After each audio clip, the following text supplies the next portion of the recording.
ने अल्ता में आज के इस मुशायरे के मुहर्रिक, मुंतजिम और दाई जनाब भाई असलम अलीक साहब,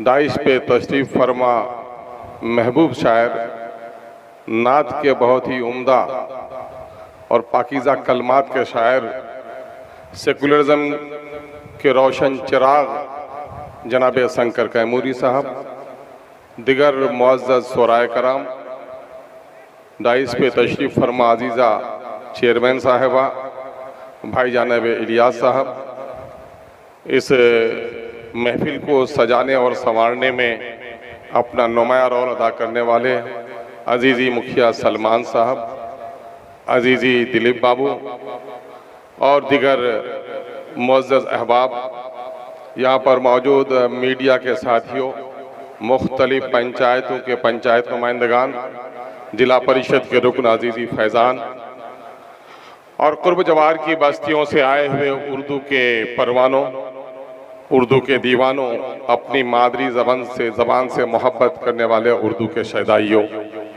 और मुअज़्ज़ज़ उलमा कराम। और मैंने देखा है कि गांव की बेटियां भी आई हैं, नेक बेटियों और पाकीज़ा बहनों। मैं सबसे पहले दिल की गहराइयों से असलम अलीक साहब को, जिन्होंने इमरान प्रतापगढ़ी साहब के एजाज़ में आज इस महफिल का इनेकाद किया है, मैं मुबारकबाद पेश करता हूँ।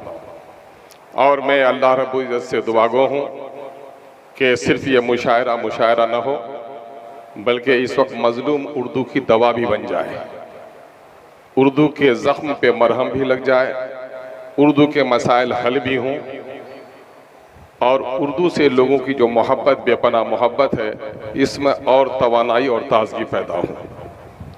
मुशायरे में नसर पे बात कहना गोया लजीज खाने में कंकरी के बराबर है। मैं ज़्यादा देर आपके दरमियान मखल नहीं होना चाहता।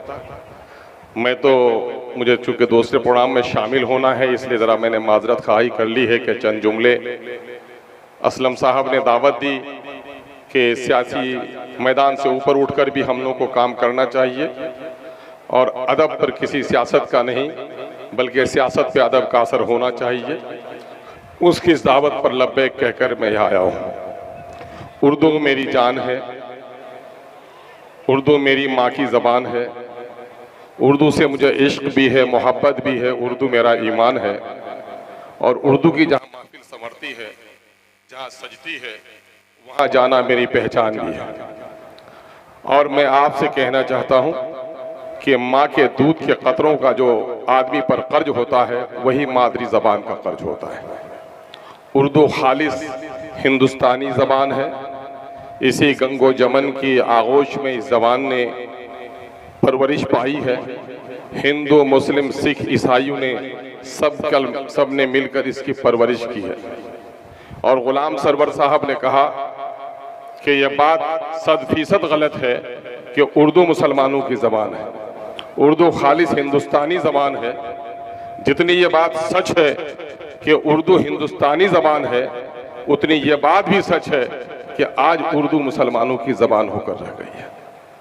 मैं कभी कभी कहता हूँ कि अपने ही घर में मैं अनजान हो गई, मैं बेचारी उर्दू हूँ, मैं मुसलमान हो गई। इस वक्त मैं उर्दू ज़बान के ताल्लुक़ से शोरा आएंगे, कलाम सुनाएंगे। यकीनन है कि उर्दू की खिदमत इन शोरा ने बड़ी की है और इनकी वजह से उर्दू के लबो लहजे में जो ताज़गी और पाकपन है, उनके मरहून मिन्नत हम सब हैं। मेरे भाइयों, अगर आप मुल्क की तारीख़ देखें तो इस मुल्क की आज़ादी की तहरीक में उर्दू ज़बान ने जो रोल अदा किया है, यकीनन है कि दूसरी ज़बानों ने अदा की होगी, लेकिन इस लड़ाई में अगर इमामत किसी ज़बान ने की है तो उर्दू ने की है। इनकलाब जिंदाबाद के नारे हों या सरफरोशी की तमन्ना या सारे जहां से अच्छा अगर किसी ज़बान ने दिया है हमको अमानत में, हमको वरासत में, तो उर्दू ज़बान रही है। और आज उर्दू कहाँ खड़ी है, इस पर हमको एहतसाब करने की ज़रूरत है। मैं उसी एहतसाब की दावत देने के लिए आपके दरमियान में आया हूँ कि उर्दू सिर्फ हमारी बोलचाल की ज़बान बन गई है। आज उर्दू एक वक्त ये ज़बान उर्दू मोहल्ला थी और लाल किला की फसील पर इसकी आवाज वहां से निकलती थी और पूरे मुल्क में उसका असर होता था। आप ये जान रहे होंगे कि आजादी के बाद भी उर्दू की हैसियत बड़ी तवाना रही, बल्कि आजादी के पहले जवाहरलाल नेहरू के शादी का जो रुक्का छपा था वो उर्दू ही में छपा था।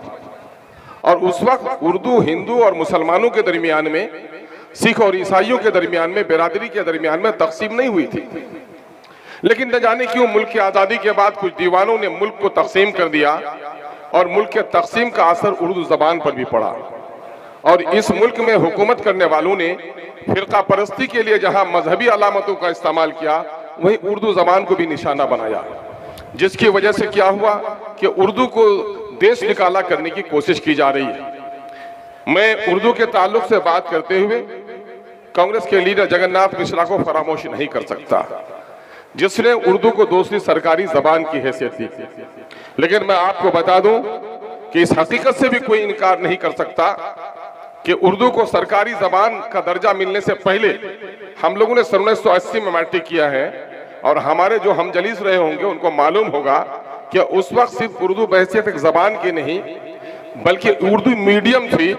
तारीख की किताब हो, फिजिक्स हो, केमिस्ट्री हो, बायोलॉजी हो। आज भी मेरे उस्ताद हयात से हैं, राम बाबू थे, तो वो जब हमें पढ़ाते थे मैथमेटिक्स तो उक्लेदस बोला करते थे, ज्योमेट्री को बोला करते थे। हमारे शीतल शर्मा सर थे, मुरक्कब और मखलूत बोलते थे, मकनातीसी कुव्वत बोलते थे।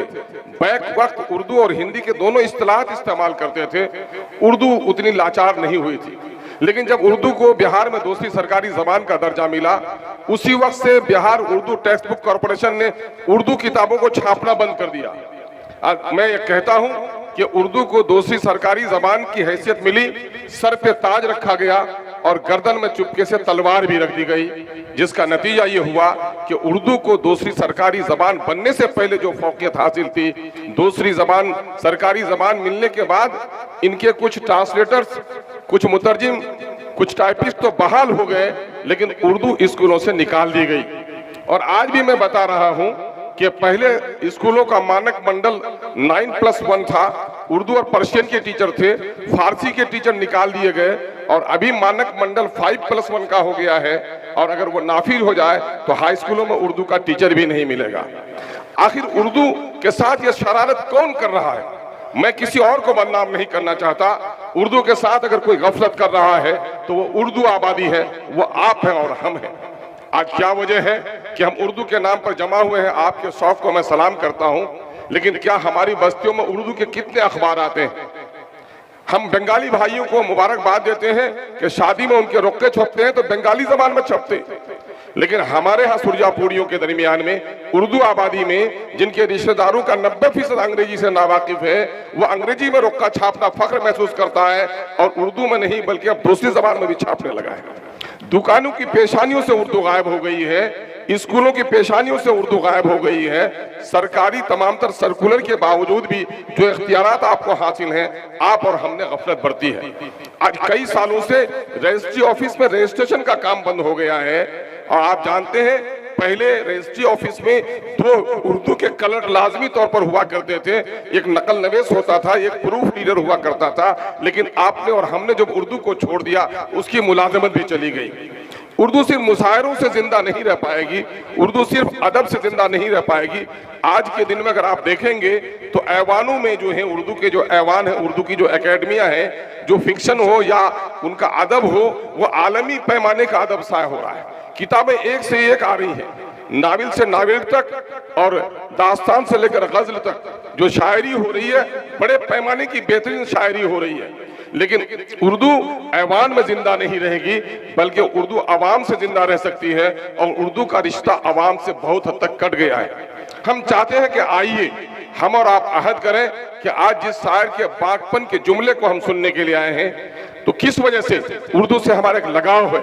मैं बिलखुसूस कहना चाहता हूं, पूरे मुल्क के मैं भर में जाता हूं तो मैं उर्दू के ताल्लुक से जुमला किए बगैर नहीं रह सकता हूं कि जो कौम उर्दू अपनी मादरी जबान के साथ इंसाफ नहीं कर सकती है, मैं दावे के साथ कह सकता हूं कि वो शख्स अपनी माँ के साथ भी इंसाफ नहीं कर सकता है। उर्दू से मोहब्बत करना, उर्दू से रिश्ता कायम रखना हमारा लाजमी हिस्सा है। और आज उर्दू सिसक रही है, दम तोड़ रही है। मैं एक बात बिलखुसूस उर्दू आबादी से कहता हूं कि तुम दिल्ली जाते हो, लाल किला की फसीलों को देखते हो, कुतुब मीनार की बुलंदी को देखते हो, जामे मस्जिद की आजमत और तकद्दुस को देखते हो, तुम्हारा सीना चौड़ा हो जाता है, तुम फख्र करते हो। मैं तुम्हें यकीन दिलाना चाहता हूं कि लाल किला के पास होने से तुम्हारा तारीखी नुकसान हो सकता है, कुतुब मीनार की बुलंदी ढह जाने से तुम्हारा तारीखी नुकसान हो सकता है, लेकिन उर्दू जबान अगर सिमट गई तो तुम्हारा सिर्फ लिसानी और तारीखी नुकसान नहीं होगा, बल्कि तुम्हारी नस्लों का नुकसान होगा। जबान सिर्फ मुंह से निकलने वाली हवा और बामाना अल्फाज का नाम नहीं है। जबान अपनी तहजीब, अपने तमद्दुन और माजी की दौलत, माजी की अमानत हुआ करती है। आज उर्दू सिर्फ जबान नहीं है, उर्दू एक कल्चर का नाम है, उर्दू एक तहजीब का नाम है। आप जान रहे हैं कि इस मोतन अजीज में जितना काम तारीखी काम, दीनी काम उर्दू में हुआ है, अरब में भी उतना नहीं हुआ है, पर्शियन में भी उतना नहीं हुआ है। इसलिए मैं उर्दू आबादी से गुजारिश करना चाहता हूं कि उर्दू को संभालिए। अगर उर्दू को आपने नहीं संभाला तो आपका दीनी और अखलाकी नुकसान भी होगा। आपके बच्चे डिप्टी नजीर अहमद को नहीं पढ़ सकते, आपके बच्चे हाली को नहीं जानते, सर सैयद के दर्द भरे पैगाम से नाआशना है, इकबाल की पाकीज़ा ख्यालात से आपकी आबादी नाआशना है। चाहे हिंदी के लोग हो या उर्दू के लोग हो, मैं अक्सर ये जुमला कहता हूं कि हिंदी के लोगों हिंदी को संवारो। उर्दू और हिंदी दोनों जुड़वा बहन है। अगर उर्दू मर गई तो हिंदी भी जिंदा नहीं रह सकती है। शंकर कैमूरी साहब, आप लोग का बड़ा फरीजा है, जमुना भी बहे, गंगा भी बहे, तभी संगम संगम बाकी रहेगा। गंगा बहे और जमुना सूख जाए तो संगम बाकी नहीं रह सकता है। उर्दू अगर मिट जाएगी तो हिंदी भी जिंदा नहीं रह सकती है। मैंने कहा, वाकया सुनाया कि गांव की दो जुड़वा बहन थी, दोनों की पैदाइश एक साथ हुई, रंग रूप एक साथ था। चोट किसी को भी लगती तो आंसू के कतरे दोनों के आंखों से टपकते। ससुराल गई, दोनों के साथ मेहंदी लगी, लेकिन एक दुल्हन को जब जहर दे दिया गया तो दूसरी दुल्हन भी मर गई थी। यकीन जानिए, जो सर सैयद ने कहा था, हिंदू और मुसलमान इस प्यारी दुल्हन की दो रसीली आंखें हैं, किसी एक को तोड़ दोगे तो हमारा हिंदुस्तान नुमा जो दुल्हन है उसकी शकल सूरत बिगड़ जाएगी। यकीन जानो हिंदी आबादी के लोगों, अगर उर्दू मिट गई तो हिंदी जिंदा नहीं रहेगी। और हिंदी ही नहीं बल्कि हमारी जो गंगा जमनी तहजीब है, हिंदू और मुसलमानों के दरमियान में जो रफाकत है, जो मोहब्बत है, प्रेमचंद के जो अफसाने हैं, अलगू चौधरी और जुम्मन के जो किस्से उसने बयान किए हैं, हिंदू और मुसलमानों की जो दोस्ती और उल्फत रही है, इस जबान ने हमें जोड़ कर रखा है। आइए हम और आप अहद करें कि इस वक्त उर्दू के जितने मसाइल हैं सब मिलकर लड़ेंगे। मैं किसी पर तनकीद नहीं करना चाहता, उर्दू का खादिम होने की हैसियत से मैं आपकी तवज्जो मरकूज कराना चाहता हूं और लोगों से ये मुतालबा करना चाहता हूं कि उर्दू के ट्रांसलेटरों की बहाली क्यों नहीं होती। 70,000 से ज्यादा उर्दू टीचरों की जगह खाली है, वो उर्दू क्यों नहीं बहाल किए जाते। उर्दू एकेडमी की जगह खाली पड़ी हुई है, उर्दू मसावरती कमेटी की जगह खाली हुई है। उर्दू का एक अहम शोबा है जिसका डायरेक्टर कई सालों से मुस्तार है, मांगा हुआ है, डिपुटेशन पर है। मैं कहता हूं कि उर्दू के मसाइल को हल कीजिए, अपने घरों में उर्दू को जगह दीजिए। मेरे एक बात से जबान फिसल गई थी तो बड़ा चर्चा हुआ था, लेकिन मैं तमसीलन भी कहता हूं कि आज उर्दू आबादी में जाइए और उर्दू के अखबार तलाश कीजिए। तो उर्दू अखबार तलाश करना अब उर्दू आबादी में लगता है ऐसे कि सिखों की बस्ती में हम नाई की दुकान तलाश कर रहे हैं। उर्दू पढ़ने से लोग हो गए, हमारे बच्चे उर्दू पढ़ने से घबरा रहे हैं, उर्दू की तहरीर उनकी खत्म हो गई है। उर्दू के मुशायरे को कामयाब कीजिए, उर्दू के शोरा को इज्जत बख्शिए, उर्दू का एक पर्चा, उर्दू का एक अखबार अपने घरों तक जरूर पहुंचाइए। अगर उर्दू जिंदा न रही, यकीन जानो हिंदी मुसलमानों तुम्हारी तारीख भी बाकी नहीं रहेगी और हिंदू और मुसलमानों का जो रिश्ता है यह पाकीज़ा रिश्ता भी बाकी नहीं रहेगा। जरा मुड़ कर देखो, यही साउथ में तेलुगु और कन्नड़ के नाम पर रियासतें अलग हो गई। पाकिस्तान का दो टुकड़ा सिर्फ हिंदी और बांग्ला के नाम पर हो गया।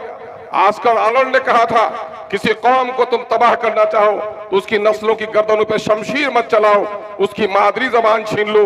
जब कोई कौम मादरी जबान जिसकी छीन जाती है वो कौम तो जिंदा रहती है, लेकिन अपनी माजी की वरासत से महरूम हो जाती है, वो यतीम हो जाती है। आइए हम अहद करें, उर्दू लिखेंगे भी, उर्दू पढ़ेंगे भी, अपनी दुकान की पेशानी पे अपने कलम से नजराना लिखते वक्त, नात पढ़ते वक्त उर्दू का हम इस्तेमाल करेंगे, वरना सिर्फ जबान से हम उर्दू की बात करते रहे और उर्दू के कालिब की हमने हिफाजत नहीं की, रस्मुल खत की हमने हिफाजत नहीं की, तो उर्दू में जो चाशनी हो बाकी नहीं रहेगी। उर्दू जिंदाबाद। आज का ये बेहतरीन बज़्म मुशायरा जिंदाबाद। बहुत बहुत शुक्रिया। सलाम आदाब।